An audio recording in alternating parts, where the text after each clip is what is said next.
نحمدہ ونصلی ونسلم علی رسولہ الکریم اما بعد۔ اللہ کے رسول صلی اللہ علیہ وسلم کی توہین یا اہانت کے حوالے سے جو آج کل بہت کچھ ڈیبیٹس اور ڈسکشن چل رہے ہیں میڈیا پر، اور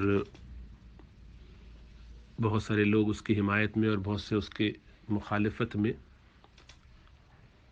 گفتگو بھی کر رہے ہیں، بحث مباحثے بھی چل رہے ہیں، تو اس میں اعتدال کی بات سمجھنی چاہیے، جو کہ ہمیشہ دو انتہاؤں کے درمیان ہوتی ہے۔ ایک طرف تو یہ بات کہ کیا اللہ کے رسول صلی اللہ علیہ وسلم کی گستاخی کرنے والے کو جو چاہے جہاں چاہے الزام لگا کے پکڑے اور قتل کر دے، جس کے بارے میں کسی بھی جاہل کو، عام آدمی کو لگے کہ اس نے گستاخی کی ہے، اس کو میں پکڑوں اور ذبح کر دوں، قتل کر دوں، تو یہ بدترین قسم کی جہالت بھی ہے اور خباثت بھی ہے۔ اپنی ذاتی مفادات کے لیے، اپنے دل کا غبار نکالنے کے لیے کسی پر بھی جس کا جو دل چاہے الزام لگا دے۔ کوئی شخص میلاد نہیں مناتا، اس پر الزام لگا دیا، کسی نے محمد کہہ کے صلی اللہ علیہ وسلم آگے نہیں کہا، اس پر الزام لگا دیا، کسی نے یا رسول اللہ کہنے کے حوالے سے کہا کہ بھئی یا رسول اللہ مت کہو، خالی رسول اللہ کہو، یا نہیں کہنا چاہیے، حالانکہ یہ بھی علمی طور پہ درست نہیں ہے۔ یا کہنے میں اگر عقیدہ رسول اللہ صلی اللہ علیہ وسلم کے حاضر ناظر ہونے کا نہ ہو تو اختلاف کے باوجود بھی، تو اگر اس کو اختلاف کو سمجھ بھی لیا جائے تب بھی، تو اس سے کوئی گستاخی یا غیر گستاخی کا کوئی تعلق نہیں ہے۔ اسی طریقے سے کسی شخص نے کوئی بات بھی کسی کے بارے میں کہہ دی، بالخصوص رسول اللہ صلی اللہ علیہ وسلم کی ذات والا صفات کے بارے میں کہہ دی، تو اس پر گستاخی کا الزام لگا کے جس کا جیسا دل چاہا ثابت کیا نہ کیا، قانون اپنے ہاتھ میں لیا اور دل چاہا جو کر بیٹھے۔ تو جاننا چاہیے کہ یہ بدترین سفاکیت ہے اور حرام ہے، کلی حرام ہے، اس کی کوئی گنجائش نہیں۔ کسی کے بھی نزدیک، کسی عالم کے نزدیک بھی ایسا کرنا اپنے اختیار سے کسی بھی شخص کے لیے جائز نہیں ہے۔ تو یہ ایک انتہا ہے، اور ایسا کرنے والوں کو سپورٹ کرنا یا کہنا کہ ایسا کر لیا جائے تو کوئی مذائقہ نہیں، بلکہ ان کی شان بیان کرنا، یہ سب بالکل خراب درجے کی انتہا پسندی، شدت پسندی ہے، اور اس کی مذمت ہونی چاہیے بغیر تعیین افراد۔ کسی شخص کی میں بات انڈیویجولی نہیں کر رہا ہوں، بلکہ اصولی بات، اصول بالکل یہی ہے کہ قانون اپنے ہاتھ میں لینے کی کسی کو بھی اجازت نہیں ہے، خواہ وہ کتنا ہی بڑا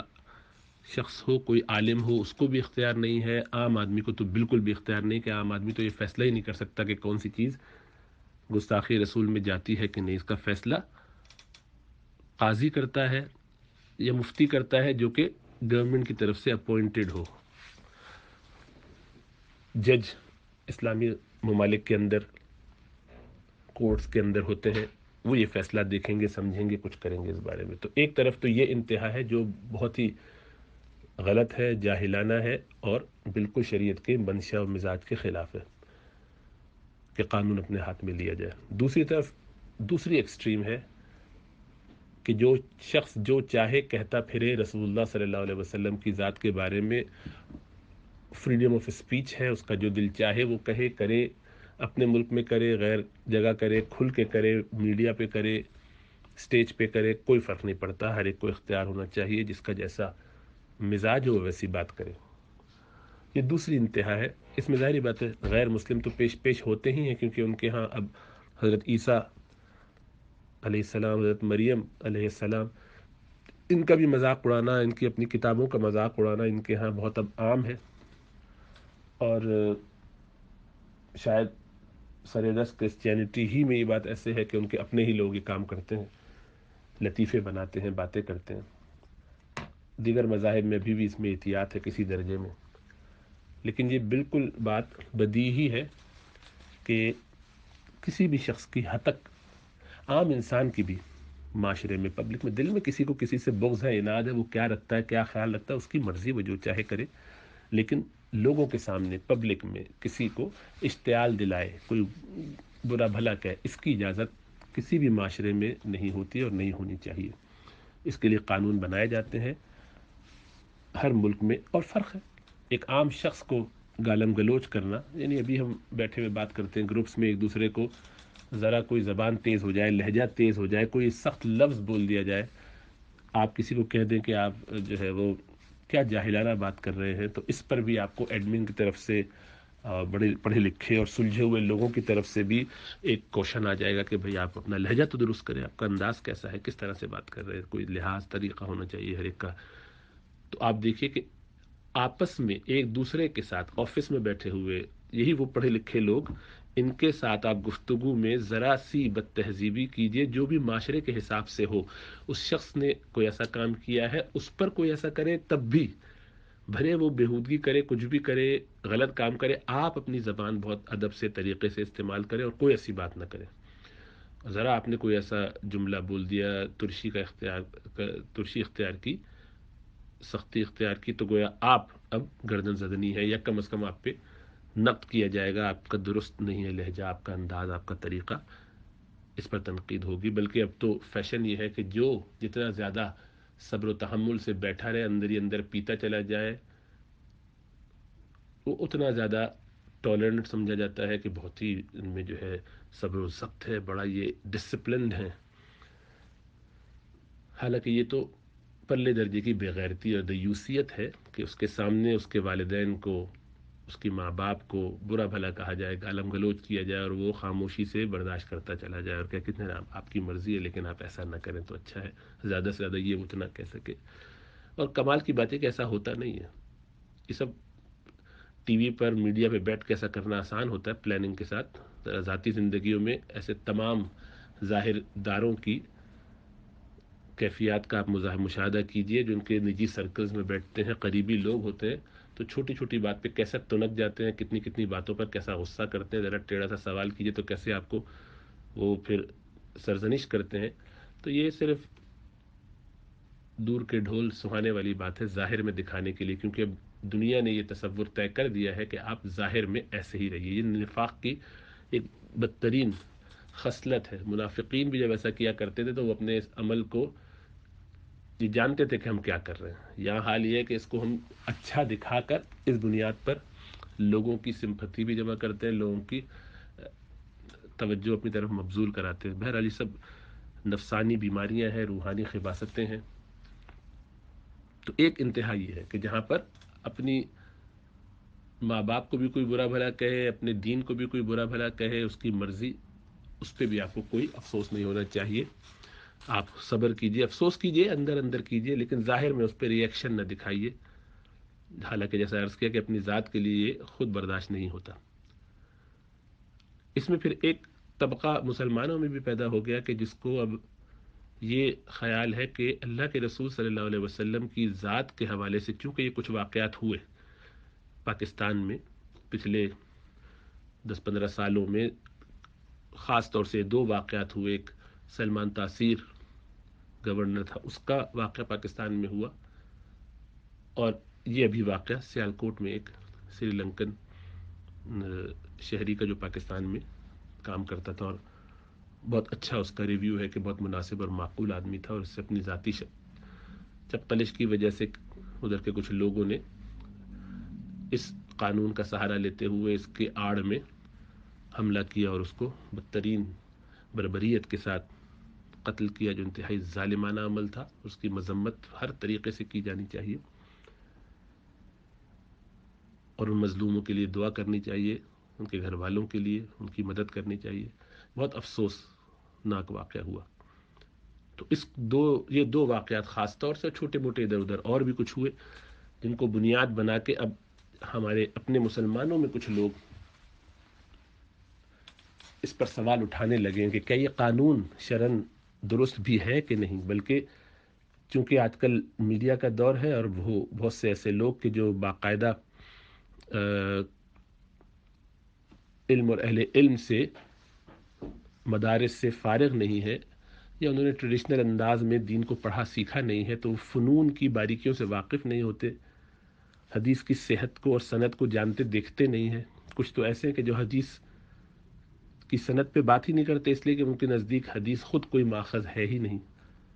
تو حدیث سے آپ کوئی حکم نہیں لے سکتے۔ تو انہوں نے یہ ایک مقدمہ اپنے ارد گرد قائم کر کے اپنے ہم خیال لوگوں کو یا اپنے متعلقین، اپنے مریدین اور اپنے مقلدین کو یہ بات سجھا دی ہے کہ حدیث میں ہو بھی تو کوئی فرق نہیں پڑتا۔ تو ایسے لوگوں سے تو ظاہری بات ہے، اگر آپ کہیں گے کہ کسی حدیث میں یہ بات آئی ہے تو وہ کہیں گے ہم حدیث تو مانتے نہیں ہیں، ہم حدیث مانتے ہیں، یہ کہہ نہیں سکتے، وہ اس لیے نہیں کہہ سکتے کہ یہ کہیں گے تو فتوے لگیں گے اور مسائل پیدا ہوں گے، ان کے بہت زیادہ بڑا طبقہ جو ہے ان میں سے آدھے سے زیادہ لوگ صرف اس بنیاد پر نکل جائیں گے۔ وہ ایک نئے انداز سے یہ بات سمجھانے کی کوشش کرتے ہیں کہ حدیث کوئی اضافہ نہیں کرتی دین میں۔ غامدی صاحب اس میں سرخیل ہیں، اور بہت سارے لوگ ان سے پہلے تاریخ میں آتے رہے ہیں، تو ان کی باتوں کو غامدی صاحب نے باقاعدہ نہ صرف یہ کہ قبول کیا ہے، اس کو بلکہ بہت زیادہ بڑھا چڑھا کے اب میڈیا کے اندر وہ اپنی ریسرچ کے طور پر پیش کرتے ہیں، اور اب ان کی فکر اس طرف بڑھتی جا رہی ہے، اور اس میں انہوں نے بہت شدت کا اسٹانس لیا ہے کہ جس میں وہ رجوع تو بہت دور کی بات ہے، اس سطح پر آ گئے ہیں کہ اب آپ اس میں بات بھی نہیں کر سکتے ان سے، اور ان کے ساتھ اب ایک پوری ٹیم ہے جو باقاعدہ اس پر محنت کر رہی ہے، اور وہ سب لگے ہوئے ہیں کسی طرح انہی پروفوں بھی ایک فرقہ سا بن گیا ہے کہ جس کے اندر باقاعدہ اس مسلک کی ہی ترویج اور اس کے علاوہ باقی سب کی تغلیط نہ صرف یہ کہ مقصد ہے یا محمود ہے، بلکہ یہی اب زندگی کا مقصد ہو کے باقی سارے معاملات پیچھے ہٹ چکے ہیں۔ بہرحال وہ ان لوگوں کا اپنا معاملہ، وہ ان اللہ خود ہی اس پر ماخوذ ہوں گے اور مسئول ہوں گے۔ لیکن جو لوگ احادیث کی حجت ابھی بھی سمجھتے ہیں، ان کے نزدیک یہ بات ابھی بھی بہت زیادہ اہم ہے کہ اللہ کے رسول صلی اللہ علیہ وسلم کی شان میں گستاخی کرنے کے حوالے سے دین میں کیا تعلیم ہے، کیا اللہ کے رسول صلی اللہ علیہ وسلم کی ایسی کوئی حدیث ہے، یا ایک سے زائد کچھ احادیث ہیں، کچھ ایسے واقعات ہیں کہ نہیں جس سے کہ یہ سمجھا جا سکے، اور اس سے بھی پہلے کیا قرآن میں اس کا کوئی حکم موجود ہے کہ نہیں ہے۔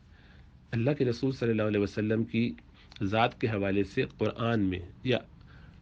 قرآن کی تشریحات اور تفسیر میں کوئی صریح یا تشریحی بات ایسی ہے کہ جس سے یہ سمجھا جا سکے کہ اللہ کے رسول صلی اللہ علیہ وسلم